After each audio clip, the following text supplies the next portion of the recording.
Hello everyone, welcome to my channel data drip Telugu. So ఈ వీడియోలో మనం ఎన్క్రిప్షన్ గురించి తెలుసుకుందాము. ఎన్క్రిప్షన్ అంటే ఏంటి, దాన్ని ఎక్కడ యూజ్ చేస్తాము, ఎందుకు యూజ్ చేస్తాము, యూజ్ చేయడం వల్ల మనకు వచ్చే లాభం ఏంటి, అండ్ ఎన్క్రిప్షన్లో ఎన్ని టైప్స్ ఉన్నాయి, వాటి మధ్య డిఫరెన్సెస్ ఏంటి, ఇలాంటివన్నీ డిస్కస్ చేసుకుందాం. But before we enter into the video, I request you all to please subscribe to my channel, like the video, and మీకు ఏమైనా డౌట్స్ ఉన్నా, సజెషన్స్ ఉన్నా please to comment below. Okay, so again straight to the point. Encryption అంటే ఏంటిది, what is encryption? Encryption అనేది మనకి cryptography provide చేస్తున్నటువంటి one of the technique. Cryptography మనకి చాలా టెక్నిక్స్ని ప్రొవైడ్ చేస్తుంది ఫర్ డిఫరెంట్ రీజన్స్. అలాంటి టెక్నిక్స్లలో ఒకటి ఎన్క్రిప్షన్. బై యూజింగ్ ఎన్క్రిప్షన్ మనం ఎన్క్రిప్షన్ని యూజ్ చేసి కాన్ఫిడెన్షియాలిటీని అచీవ్ చేస్తాం, కాన్ఫిడెన్షియాలిటీని ఎన్షూర్ చేస్తాం. మీకు ఈ సిఐఆర్ ట్రయాడ్ గుర్తుంటే, లైక్ వీ హ్యావ్ 3 స్టాండర్డ్స్ అనమాట, like basic standards: confidentiality, integrity and availability. ఈ మూడిట్లో ఏ ఒక్కటి కాంప్రమైజ్ అయినా కానీ సరే, ఆ అప్లికేషన్ కానీ వెబ్సైట్ కానీ ఫెయిల్యూర్ అనమాట. సెక్యూరిటీ టెస్ట్లో ఫెయిల్ అయినట్టుగా. అది యూజర్ డేటాని కానీ, ఎంప్లాయీ డేటాని కానీ, కస్టమర్ డేటాని కానీ ప్రొటెక్ట్ చేయలేదు అని అర్థం. So it's a failure. So అలాంటి ఒక ఇంపార్టెంట్ స్టాండర్డ్ అయినటువంటి కాన్ఫిడెన్షియాలిటీని ఎన్షూర్ చేసేకి మనం వాడే టెక్నికే encryption. So this is very important. Encryption అనేది చాలా ఇంపార్టెంట్. సో ఎన్క్రిప్షన్లో ఏం జరుగుతుంది అని అడిగితే, ఎన్క్రిప్షన్లో ఒక రీడబుల్ ఇన్ఫర్మేషన్ని, అంటే ప్లెయిన్ టెక్స్ట్ని ఆర్ క్లియర్ టెక్స్ట్ అని కూడా అనొచ్చు, ఈ ప్లెయిన్ టెక్స్ట్ అండ్ క్లియర్ టెక్స్ట్ని మనము అన్రీడబుల్ ఫార్మాట్లోకి, సైఫర్ టెక్స్ట్లోకి కన్వర్ట్ చేస్తామన్నమాట. సో ఒక ప్లెయిన్ టెక్స్ట్ని సైఫర్ టెక్స్ట్ లాగా కన్వర్ట్ చేసే ప్రాసెస్ అనమాట. ఈ కన్వర్ట్ చేసే ప్రాసెస్ని మనం ఏమంటాము అంటే ఎన్క్రిప్షన్ ఆర్ ఎన్క్రిప్ట్ చేయడం ఈ ప్రాసెస్. గుడ్. దీనివల్ల మనకి వచ్చే లాభం ఏంటి అంటే, ప్లెయిన్ టెక్స్ట్లో ఉందనుకోండి ఎవరైనా దాన్ని చదవగలుగుతారు. కానీ సైఫర్ టెక్స్ట్లో ఉంటే అది ఒక మ్యాథమెటికల్ అల్గారిథంని యూజ్ చేసుకొని సైఫర్ టెక్స్ట్ అయి ఉంటుంది. సో ఒక నార్మల్ హ్యూమన్ అయి దాన్ని చూసి అర్థం చేసుకోలేదు, దాన్ని మళ్ళీ డీక్రిప్ట్ చేయాలి. సో ఆథరైజ్డ్ పర్సన్స్ మాత్రమే యూజ్ చేసుకునేలాగా సైఫర్ టెక్స్ట్ అయితే చేసేసాం. దెన్ సైఫర్ టెక్స్ట్ నుంచి ఆథరైజ్డ్ పర్సన్ చదవాలి అన్నా కానీ దాన్ని అన్లాక్ చేయాలంటే డీక్రిప్ట్ చేయాలన్నమాట. ఆ అన్రీడబుల్ ఫార్మాట్లో ఉన్నటువంటి సైఫర్ టెక్స్ట్ని రీడబుల్ ఫార్మాట్లోకి, అంటే ప్లెయిన్ టెక్స్ట్లోకి మరి మార్చాలి.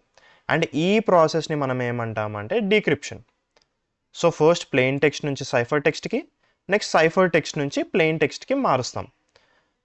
ఈ ప్రాసెస్ని ఎన్క్రిప్షన్ అని అంటున్నాం మనం. కానీ ఇక్కడ తేడా ఏంటిదంటే, ఎన్కోడింగ్ కూడా ఇదే చేస్తుంది. మరి ఎన్కోడింగ్కి ఎన్క్రిప్షన్కి ఉన్నటువంటి డిఫరెన్స్ ఏంటి అంటే, while encrypting the text into cipher text మనము ఒక కీని యూజ్ చేస్తాం. ఒక కీ ఆధారితంగా మనము క్లియర్ టెక్స్ట్ నుంచి సైఫర్ టెక్స్ట్కి మారుస్తాం అనమాట, కన్వర్ట్ చేస్తాం. అంటే సింపుల్ టర్మినాలజీలో చెప్పుకోవాలంటే, మన రెగ్యులర్ లైఫ్లో ఇప్పుడు మన దగ్గర కొన్ని ఇంపార్టెంట్ డాక్యుమెంట్స్ ఉన్నాయి, అది ఎవరు పడితే వాళ్ళు చదవకూడదు అనుకున్నాం. మనం ఏం చేస్తాము, ఒక లాకర్ కొని లాకర్లో పేపర్స్ పెట్టేసి లాక్ చేసేస్తాం, కీ తోటి లాక్ చేస్తాం. ఇప్పుడు ఆ పేపర్స్ని ఎవరు పడితే వాళ్ళు చూడగలుగుతారా? లేదు, లాక్ ఓపెన్ చేసిన వాళ్ళు మాత్రమే చూడగలుగుతారు. ఆ కీని మనం ఏం చేస్తామంటే, ఎవరైతే ఆథరైజ్డ్ పర్సన్స్ ఉంటారో, లైక్ ఫర్ ఎగ్జాంపుల్ మన ఫ్యామిలీ మెంబర్స్, మన రిలేటివ్స్, మన ఫ్రెండ్స్, వీళ్ళకి మాత్రమే ఆ కీ ఇస్తాం. ఇప్పుడు ఆ కీ ఉన్న పర్సన్ మాత్రమే ఆ లాక్ ఓపెన్ చేసి ఆ ఇన్ఫర్మేషన్ని యాక్సెస్ చేయగలుగుతాడు. ఇది like real life analogy. In the same way ఎన్క్రిప్షన్లో కూడా క్లియర్ టెక్స్ట్ని ఫస్ట్ ఆఫ్ ఆల్ లాక్ చేసేస్తున్నాం మనం, ఎన్క్రిప్ట్ అంటాం దాన్ని. కీ హెల్ప్ తోటి ఎన్క్రిప్ట్ చేసేస్తాం. అప్పుడు అది సైఫర్ టెక్స్ట్ లాగా మారి కూర్చుంటుంది. లైక్ దాన్ని ఎవరు హ్యూమన్ ఐ తోటి రీడ్ చేయలేదు. నెక్స్ట్ దాన్ని చదవాలి అనుకున్నప్పుడు ఏం చేయాలి, సేమ్ లాకర్ని ఓపెన్ చేసినట్టుగానే డీక్రిప్ట్ చేయాలి, అన్లాక్ చేయాలి. ఎలా చేస్తాం? కీతోటే చేయాలి. కీతో నువ్వు లాక్ చేసినప్పుడు కీతోటే అన్లాక్ చేయాలి. అలా అన్లాక్ చేసిన తర్వాత, అలా డీక్రిప్ట్ చేసిన తర్వాత మరి క్లియర్ టెక్స్ట్గా మారుతుంది. దెన్ ఆథరైజ్డ్ పర్సన్ అనేవాళ్ళు చదవగలుగుతారు. So this entire process, encryption and decryption, complete ప్రాసెస్ని మనం ఎన్క్రిప్షన్ టెక్నిక్ అని అంటున్నాం. So hope you understood. సో మనకి ఎన్క్రిప్షన్లో మల్టిపుల్ టైప్స్ ఉన్నాయి, లైక్ సిమెట్రిక్, అసిమెట్రిక్ అని చెప్పి, ఇంకోటి హైబ్రిడ్ అని చెప్పి. మనం ఇప్పుడు సిమెట్రిక్ ఎన్క్రిప్షన్ అంటే ఏంటిది అనేది డిస్కస్ చేసుకుందాం. సో ఫస్ట్ వన్ వచ్చేసి సిమెట్రిక్ ఎన్క్రిప్షన్. సిమెట్రిక్ ఎన్క్రిప్షన్ అంటే ఏంటి? మనం ఇందాక డిస్కస్ చేసుకున్నట్టుగానే ఒరిజినల్ టెక్స్ట్ని, ఒరిజినల్ ఇన్ఫర్మేషన్ని ఒక కీ సాయంతో లాక్ చేసి సైఫర్ టెక్స్ట్ చేస్తాం. మరి సైఫర్ టెక్స్ట్ని చదవాలి అనుకున్నప్పుడు ఆథరైజ్డ్ పర్సన్ ఏం చేయాలి, అదే కీ సాయంతో డీక్రిప్ట్ చేసి ఒరిజినల్ టెక్స్ట్కి మారుస్తాడు. కానీ ఇక్కడ మనం అర్థం చేసుకోవాల్సింది ఏంటిదంటే, సిమెట్రిక్ కీలో ఒకటే కీ, సేమ్ కీ అనండి, సింగిల్ కీ అనండి, లేకపోతే సిమెట్రిక్ కీ అనండి, ఆ సింగిల్ కీ తోటే లాక్ చేయగలుగుతాడు, ఆ సింగిల్ కీ తోటే అన్లాక్ చేయగలుగుతాడు. అంటే సింగిల్ కీ యూజ్ చేసుకొని ఎన్క్రిప్షన్ అండ్ డీక్రిప్షన్ చేస్తే దాన్ని సిమెట్రిక్ కీ ఎన్క్రిప్షన్ అని అంటాం, సిమెట్రిక్ ఎన్క్రిప్షన్ అంటాం. అంటే సింగిల్ కీ, సేమ్ కీ తోటి ఎన్క్రిప్ట్ అండ్ డీక్రిప్ట్ చేయగలిగితే, అంటే లాక్ అండ్ అన్లాక్ చేయగలిగితే సేమ్ కీ తోటి, సింగిల్ కీ తోటి, then we call it as symmetric encryption. మనం ఇప్పుడు ఒక ఎగ్జాంపుల్ చూద్దాం so that you will understand it better. So ఒక కమ్యూనికేషన్ జరగాలి అంటే ఎప్పుడైనా అని 2 పార్టీస్ ఉంటాయి. లైక్ ఇద్దరు మన వ్యక్తులుగా లేకపోతే అసలుకి మనకి కమ్యూనికేషన్ అనేది జరగదనమాట. సో ఎప్పుడైనా కానీ సరే కమ్యూనికేషన్ జరగాలంటే 2 పార్టీస్ ఉండాలి. లెట్స్ అజ్యూమ్ మనం ఇక్కడ ఈ 2 పార్టీస్ ఉన్నాయి అండ్ ఈ పార్టీస్ పేరు నేను రీసెంట్గా వచ్చిన మూవీ లిటిల్ హార్ట్స్ క్యారెక్టర్స్ తీసుకుంటున్నాను. Akhil and we have Katyayani. Akhil and Katyayani 2 parties, వాళ్ళిద్దరి మధ్యన మనకి కమ్యూనికేషన్ జరగాలి. స్పెల్లింగ్ కరెక్ట్ కాదు బట్ యా. సో అఖిల్ కాత్యాయనికి ఒక మెసేజ్ పంపించాలనుకుంటున్నాడు by using symmetric encryption. Symmetric ఎన్క్రిప్షన్ని వాడి అఖిల్ కాత్యాయనికి ఒక మెసేజ్ పెట్టాలనుకుంటున్నాడు. ఏం మెసేజ్ పెట్టాలనుకుంటున్నాడు? సంథింగ్ లైక్ భోన్ చేసావా అని పెట్టాలనుకున్నాడు.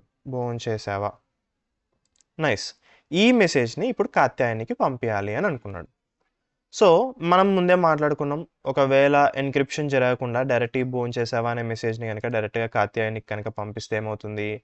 మధ్యలో ఎవరైనా కానీ చదవగలుగుతారు, ఎందుకంటే దానికి ఏం లాక్ లేదు, సైఫర్ టెక్స్ట్ కాదు, లైక్ ఎవరైనా చూడగలుగుతారు, అందరూ ఆ మెసేజ్ని చదవగలుగుతారు. So that is the wrong idea. అలా జరగకూడదు. ఇన్స్టెడ్ మనం ఏం చేయాలి? ఎన్క్రిప్ట్ చేయాలి. భోన్ చేసేవా అన్న మెసేజ్ని ఫస్ట్ ఆఫ్ ఆల్ ఎన్క్రిప్ట్ చేయాలి. So first of all first process ఏమైపోయింది, ఇప్పుడు మనకి ఈ టెక్స్ట్ మెసేజ్ని ఎన్క్రిప్ట్ చేయాలి. బట్ మనం ఇందాక డిస్కస్ చేసుకున్నాం కదా, ఒక మెసేజ్ని ఒరిజినల్ టెక్స్ట్ నుండి సైఫర్ టెక్స్ట్కి మనం ఎన్క్రిప్ట్ చేయాలి అనుకుంటే ఒక కీ యూజ్ చేయాలి, symmetric key or like single key or like same కీని యూజ్ చేయాలి. ఈ కీని యూజ్ చేస్తేనే ఎన్క్రిప్షన్ అని అవుతుంది. కానీ ఇక్కడ మనం చూస్తే అఖిల్ దగ్గర ఎన్క్రిప్షన్ కీ లేదు, ఐ మీన్ సిమెట్రిక్ కీ లేదు.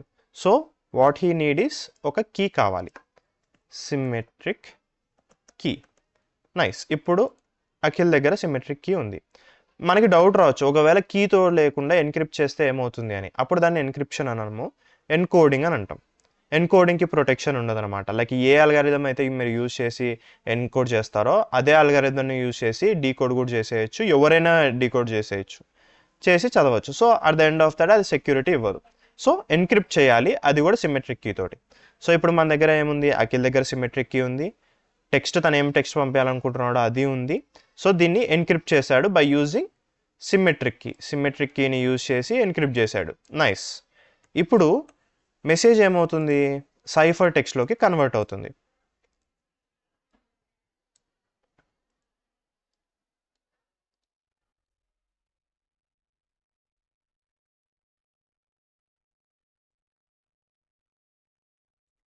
సైఫర్ టెక్స్ట్లోకి కన్వర్ట్ అవుతుంది. ఇప్పుడు ఈ సైఫర్ టెక్స్ట్ని మనము కాత్యాయనికి ఫార్వర్డ్ చేసేస్తాం. మరి కాత్యాయని ఈ సైఫర్ టెక్స్ట్ని చదవగలుగుతుందా? లేదు, చదవలేదు. ఎందుకంటే అల్గారిథం యూజ్ చేసినటువంటి సైఫర్ టెక్స్ట్ అది.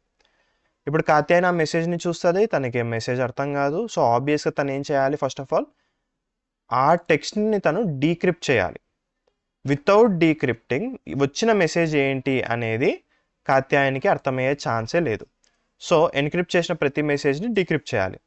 బట్ మనం డిస్కస్ చేసుకున్నట్టుగా ఎన్క్రిప్ట్ సైఫర్ టెక్స్ట్లో ఉన్న దాన్ని డీక్రిప్ట్ చేయాలి అని అనుకుంటే తనకి కూడా కీ కావాలి.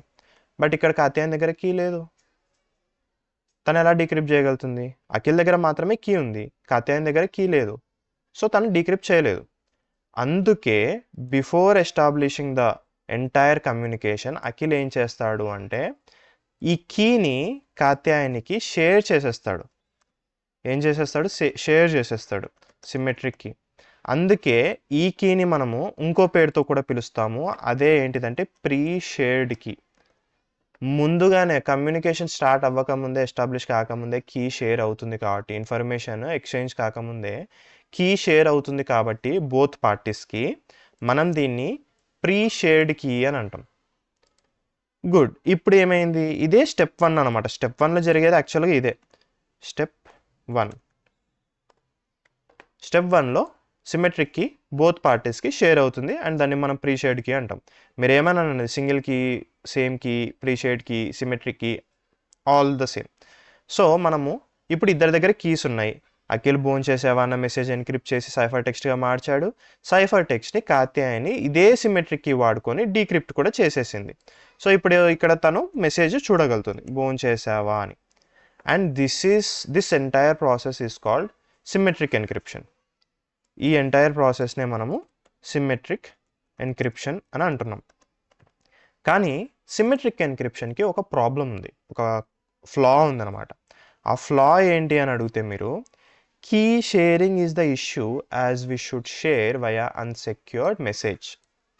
అంటే మనం చూసినట్లయితే సిమెట్రిక్ కీని మనం ఫస్ట్ షేర్ చేసేటప్పుడు దీనికి ఎలాంటి ప్రొటెక్షన్ లేదు. లైక్ దీన్ని ఏం లాక్ చేయలేదు, ఇదేం సైఫర్ టెక్స్ట్ కాదు, ఇది ఒక జస్ట్ కీ అండ్ దాన్ని మనం నార్మల్గా సెండ్ చేసేస్తున్నాం అన్సెక్యూర్డ్ వేలో, అన్సెక్యూర్డ్ మెసేజ్ లాగా. సో జస్ట్ అజ్యూమ్ మనకి ఇద్దరు పార్టీస్ కాకుండా ముగ్గురు పార్టీస్ ఉన్నారు అనుకుందాం. మధ్యలో ఒక పర్సన్ ఉన్నాడు.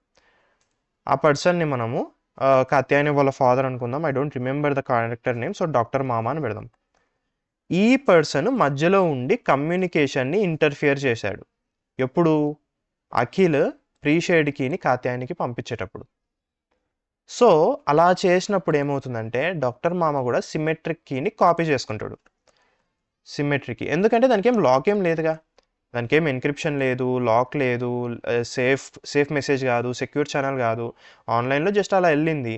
సో హీ ఇంటర్ప్రిటెడ్, అంటే తను కమ్యూనికేషన్లో ఇన్వాల్వ్ అయ్యి తీసేసుకున్నాడు సిమెట్రిక్ కీని. ఇప్పుడు సిమెట్రిక్ కీ ఎవరెవరి దగ్గర ఉంది? అఖిల్ దగ్గర ఉంది, కాత్యాయన్ దగ్గర ఉంది అండ్ డాక్టర్ మామ దగ్గర కూడా ఉంది. ముగ్గురు పార్టీస్ దగ్గర ఉంది. సో నా అఖిల్ బోన్ చేసేవా అన్న మెసేజ్ కాత్యాయనికి పంపించేటప్పుడు డాక్టర్ కూడా దీన్ని డీక్రిప్ట్ చేసుకొని చదవగలుగుతాడు.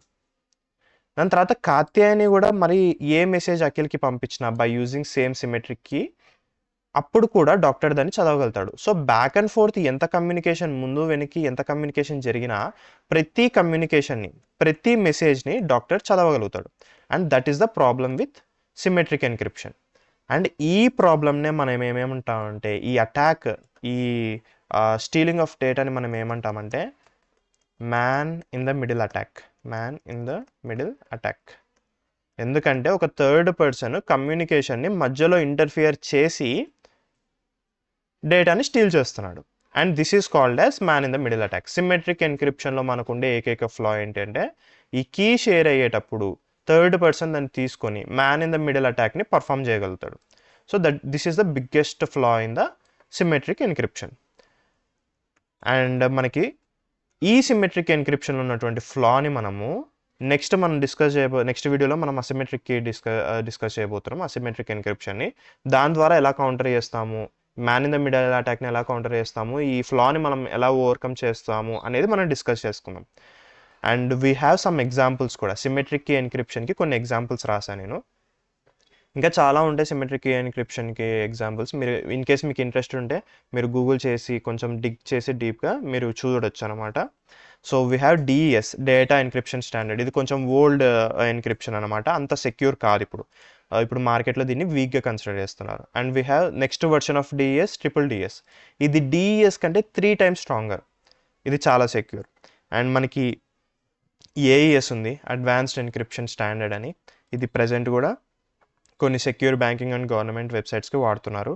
And we have RC5, Rivest cipher 5. ఇది కూడా సెక్యూరిటీ అనమాట. ఇది ఒక flexible encryption algorithm. In case మీకు ఇంట్రెస్ట్ ఉంటే దీని గురించి కూడా లిటిల్ బిట్ రీసెర్చ్ చేయండి. అండ్ బెటర్ ఈ నేమ్స్ని మీరు గుర్తుపెట్టుకోవడం బెటర్, ఎందుకంటే మీరు చాలా ఫ్రీక్వెంట్గా ఈ నేమ్స్ చూడబోతున్నారు. ప్రతి వెబ్సైట్, ప్రతి అప్లికేషన్ ఎన్క్రిప్షన్ని వాడుతుంది. ఎందుకంటే data is the most important thing అనమాట. దాన్ని సెక్యూర్ చేయాలి, కాన్ఫిడెన్షియల్గా పెట్టాలి, కాబట్టి ఇది యూస్ చేస్తారు. So better you remember these names. So మనం నెక్స్ట్ వీడియోలో అసిమెట్రిక్ కీ ఎన్క్రిప్షన్ గురించి డిస్కస్ చేసుకుందాము. Thanks for watching the video. Again please do subscribe to the channel. వీడియోని లైక్ చేయండి అండ్ మీకు ఏమైనా డౌట్స్ ఉంటే కామెంట్ చేయండి.